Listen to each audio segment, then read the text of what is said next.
భోజనం చేసిన రోజు చాలా తక్కువ, ఎప్పుడు ఎవరో ఒకళ్ళు ఉంటూ ఉంటారు. అటువంటి సందర్భంలో ఈయన ప్రత్యేకంగా నాకు పెద్దగా ఫీజులు కట్టి హాస్టల్లో పెట్టి చదివించటం అన్నది తలకు మించిన బరువే నాన్నకి. అటువంటి సందర్భంలో మా అమ్మమ్మ గారు, ఆవిడ అల్లుడితో ఎప్పుడు మాట్లాడారు గారు. ఆ రోజులు మర్యాదలు అట్లా ఉండేవి కదా. వంటింట్లో తలుపు చాటున నిలబడి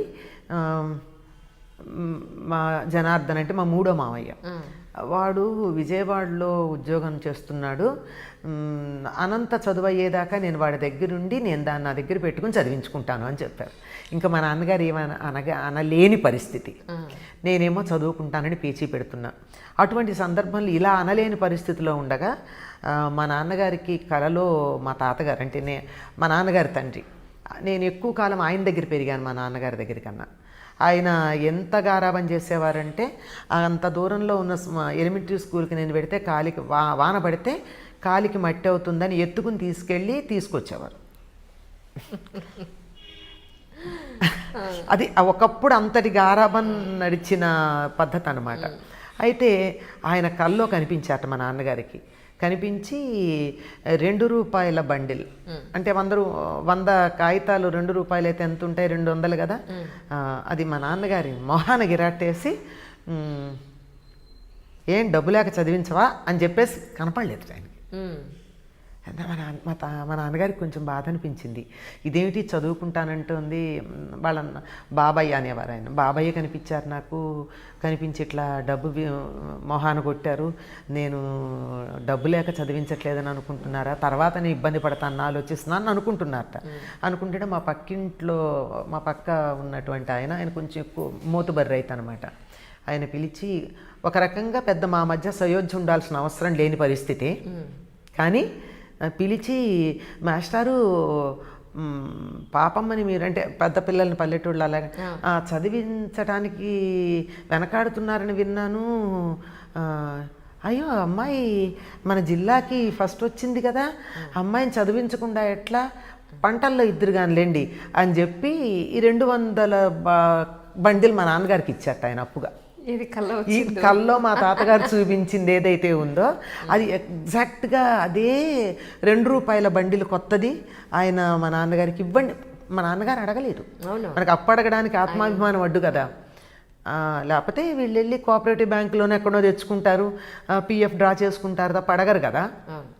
అట్లాంటిది ఇచ్చేటప్పటికి ఇంకా ఆయనకి దీన్ని చదివించక నాకు తప్పదు అనేటటువంటి ఒక భావన కలిగి నేనేమో మెడిసిన్ చేద్దాం అనుకున్నాను ఆ రోజుల్లో. అదైతే నేను చదివించలేనమ్మా, నిన్ను డిగ్రీ చదివిస్తాను, నువ్వు డిగ్రీ అయ్యాక ఎట్టి పరిస్థితుల్లో నువ్వు బీఈడీ ట్రైనింగ్ చేయాలి అన్నారు. అని ఇంకా నాకేవో కొన్ని కండిషన్స్ పెట్టారు. నన్ను ఎక్కువ డబ్బు అడగకూడదు, బట్టలు అంతే కదండి, ఇంట్లో ఇంతమంది ఉన్నారు, నేను మాత్రం చూస్తే ఎట్లా అడుగుతాను అని. అంటే అన్నిటికీ ఒప్పుకుంటాను, మళ్ళీ బీఈడీనే చేసి టీచర్ అవ్వమంటే మాత్రం అది ఆలోచిస్తాను అని చెప్పా. ఎందుకంటే బీఎస్సీ చేస్తే మెడిసిన్లో సెకండ్ ఇయర్లో చేరొచ్చు అని ఒక ఆప్షన్ ఉండేది. అప్పటికన్నా అట్లా చేద్దాం అని కోరిక అనమాట. అట్లా చేరాను. తర్వాత అది వీలు పడలేదు కాదు, నాకే అనిపించింది దానికన్నా నేను ఇది లిటరేచర్ నాకు చాలా సూటబుల్ అనిపించింది. మ్యాథమెటిక్స్ మీద చాలా ఇంట్రెస్ట్ ఉండేది. అప్పట్లో మ్యారిస్టెల్లా కాలేజ్లో మ్యాథమెటిక్స్ డిగ్రీ గ్రూప్ లేదు, ఇంటర్ వరకే ఉంది. సో దానివల్ల ఇది సైన్స్ చేసుకుని నెమ్మదిగా ఇలా. మరి డాక్టరేట్ ఎలా వచ్చింది మీకు? ఆ తర్వాత ఎంఏ అయ్యాక డాక్టరేట్ చేస్తానంటే నేను ఒప్పుకోను, ఇంతవరకు నీ ఇష్ట ప్రకారం చదివించాను, నువ్వు బీఈడీ కాదు ఎంఏ చేస్తానన్నా ఒప్పుకున్నాను, డాక్టరేట్ అయితే అంతకన్నా పెద్ద క్వాలిఫికేషన్ ఉన్నవాడిని నేను తీసుకురావాలి, నా వల్ల కాదు అని చెప్పి అంటే సరే ఉద్యోగంలో చేస్తూ నేను అసలు పెళ్లి చేసుకుంటే కదా నువ్వు నాకు ఎక్కువ భర్తను తీసుకురావాలి అని అప్పట్లో ఒక ఇది ఉండేది. ఐఏఎస్ ఐపీఎస్ చేసిన వాళ్ళు కొంతకాలం పెళ్లి చేసుకోకూడదన్న నియమం ఏదో ఉందని విన్నాను నేను. అందుకని ఐఏఎస్ పరీక్షలు రాశాను, థియరీలో క్వాలిఫై అయ్యాను. బట్ డెస్క్ వర్క్ నా వల్ల కాదమ్మా, నాకు తెలుసు ఆ సంగతి. I can't sit and do the desk work and I will be a very bad administrator. ఎందుకంటే స్ట్రైట్ ఫార్వర్డ్గా ఉండేవాళ్ళు, కొంచెం లౌక్యం ఉపయోగించందే స్ట్రైట్ ఫార్వర్డ్గా ఉండేవాళ్ళు వ్యవహారాలు నడపలేరు. అబద్ధం ఆడక్కర్లేదు కానీ కాస్త విషయాన్ని కొద్దిగా జాగ్రత్తగా చెప్పాలి.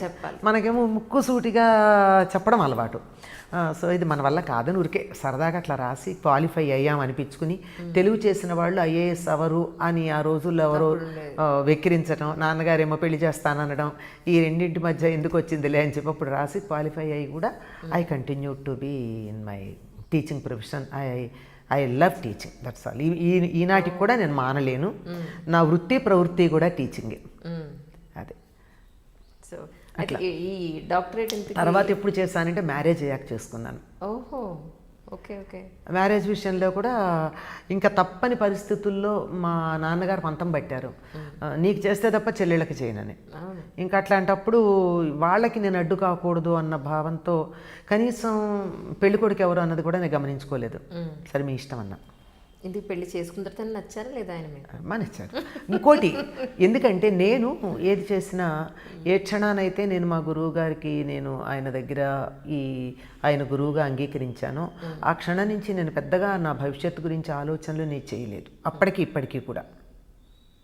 వాళ్ళు మన గురించి వాళ్ళ పని మనం చేస్తున్నప్పుడు మన మంచి చెడులు వాళ్ళు చూసుకుంటారు అనేటటువంటి విశ్వాసం. అందుకే ఇప్పటికీ నాకు ఏదైనా ఇప్పుడు సమస్య కూడా లేదు, కానీ ఎప్పుడన్నా చిన్నతనంలో ఒక రకంగా ఇన్ని మాటలన్నా మనసులో అప్పుడప్పుడు తేలికొండి బుద్ధి బయటకు వస్తుంది కదా. ఆయనకి అంత సబ్మిట్ చేసుకున్నానని అంటున్నా మధ్యలో నా సొంత పెత్తనం బయటకు వస్తూనే ఉంటుంది. రాలేదు అని చెప్పడం అబద్ధం. కనుక అలా వచ్చినప్పుడు ఏదన్నా వస్తే కూడా ఆయనతో ఒక్కళ్ళతోనే దెబ్బలాడాను, నేను ఎవ్వరితోనే ఎప్పుడు దెబ్బలాడలా.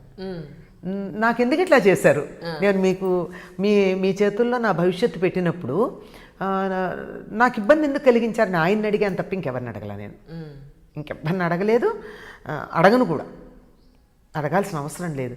ఎందుకంటే my responsibility is his, not anybody else. So సంబంధాలు వచ్చినప్పుడు మా నాన్నగారు నచ్చినవేవో చెప్తా ఆయనకి పంపించుకో, ఆయన ఓకే అంటే ఓకే అన్నాను, దీన్ని ఓకే అన్నారు, అంతే. తర్వాత నో రిగ్రెట్స్. సో ముగ్గురు అమ్మాయిలు. నిజంగా అబ్బాయిలు లేరనే లోటు మీకు అనిపించింది? ఒకటి రెండు సందర్భాలు అనిపించిందమ్మా, అనిపించలేదని చెప్పడం తప్పు. ఎందుకు అనిపించింది అంటే అందరూ అయ్యో కొడుకులేరా అంటే అదేదో లోటా అన్న ఫీలింగ్ వచ్చి ఆ క్షణాన్ని అనిపించింది. చాలా అలా బంధువుల్లో అలా అన్న సందర్భాల్లో అనిపించింది తప్ప నిజంగా ఆలోచిస్తే ఆధ్యాత్మికంగా ఆలోచించినా, సామాజికంగా ఆలోచించినా, మరి ఏ కోణంలో ఆలోచించినా అబ్బాయిలు లేకపోవడం అన్నది లోటుగా నేను కానీ తను కానీ మేమిద్దరం ఎప్పుడు అనుకోలేదు. మా ఇద్దరికీ అటువంటి భావన లేదు. కానీ